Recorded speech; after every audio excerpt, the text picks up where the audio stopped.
Sa pagpasalamat ako kay Gob ang yung propose na concreting ang portion ng provincial road from San Francisco Norte connecting to Barangay San Isidro. Gob, duro nga salamat kabay dugangan mo pa dyan ang proyekto naman. Hindi rin na lauan ng anak dyan kay permi na rough road ang kalsada, permi na ginalauhay malakit ko sa taramnan. Kaya irinig lang mga sarkan pa ubos. Bisa ng mga estudyante nga asaka dito sa kalsada, namin nito wire ng pagpamanaw nila.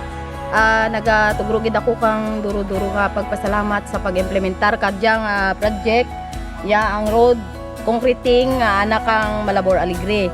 So ang benepisyo kaya makatugro ka naman para sa mga kabataan naman nga kung sa diin nag-eskwela sa Malabor elementary, ang mga kagagmay naman nga mga estudyante maka-akomodar ng gid kang mayad nga aragyan.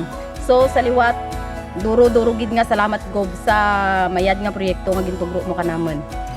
Kagsangaran kang Barangay Centro Este Barangay Council, kag pumuluyo kang Barangay Centro Este Libertad Antique, duro-duro gid nga salamat Governor Dudut Cajao sa mga proyekto nga gintugro mo sa amon. So salamat gid sa pagtugro mo kang proyekto nga pier sa amon sa barangay naman. Diyan nakatugro gid nga bahal nga benepisyo sa amon nga mga pumuluyo sanda na tawaan ka mga trabaho kag maparapit pagid kag mapadali ang pag-agto naman sa iba nga mga pulo. Governor Rodora Cajao, my close friend when I was in Barbasa before.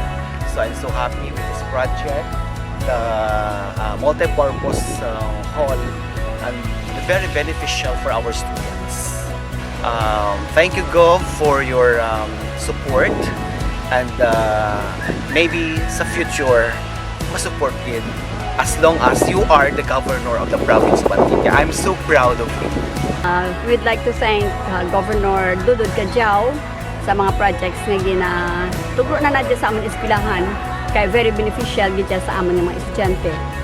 Amo dya kadya ang amon nga existing nga ginaubraran nga covered court kag we are so glad nga natuguran kami kadya kay duro-duro gid ang benepisyo nga ikatubo kadya kang nga project sa mga estudyante kag kanamon nga mga teachers and staff kang school. Thank you very much, Governor. Kay kabay paduro pagid ka project naman anaman very gid ako supportive gid ikaw sa amon nga eskwelahan kag sa tanang eskwelahan kang bilog nga province kang Antique. Thank you very much and more power Gov kag good luck and God bless you.